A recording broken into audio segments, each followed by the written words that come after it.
ইসলামে প্রতিটি নামাজই বিশেষ গুরুত্ব আছে, তবে ফজরের নামাজের কথা কোরআন ও হাদিসে আলাদা করে উল্লেখ করা হয়েছে।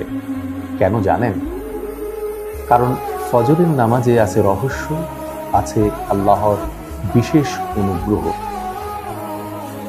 কোরআনে আল্লাহ বলেন, ফজরের নামাজে কোরআন তেলাওয়াত ফেরেশতারা উপস্থিতি। কোরআনে আল্লাহ বলেন, ফজরের নামাজে কোরআন তেলাওয়াত ফেরেশতারা উপস্থিত থেকে সাক্ষ্য দেয়। সূরা ইসরা আয়াত নং ৭৮। এ থেকে বোঝা যায় ফজরের নামাজ এমন এক সময়ে কোরআন পড়া হয় যখন আসমান জমিন আল্লাহর রহমতে ভরে যায়। হাদিসে এসেছে, যে ব্যক্তি ফজরের নামাজ জামাতে পড়ে সে যেন পুরো রাত ইবাদত করল। সহিহ মুসলিম।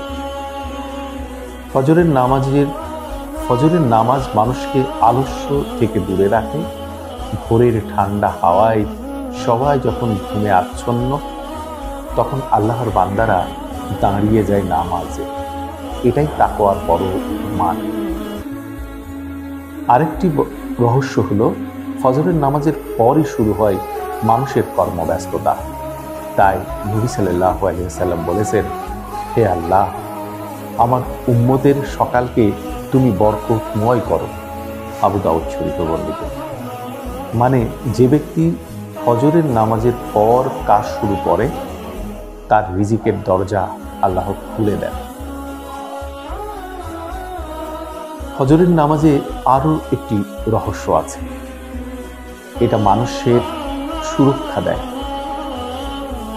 রাসূলুল্লাহ সাল্লাল্লাহু আলাইহি ওয়াসাল্লাম বলেছেন, যে ফজরের নামাজ আদায় করে সে আল্লাহর জিম্মায় চলে যায়।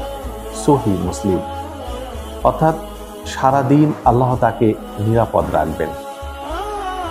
বন্ধুরা, ফজরের নামাজ শুধু 2 রাকাতই নয়, এটা বরকতের চাবি, রিজিকের দরজা, সুরক্ষার ঢাল আর জান্নাতের পথ প্রদর্শক।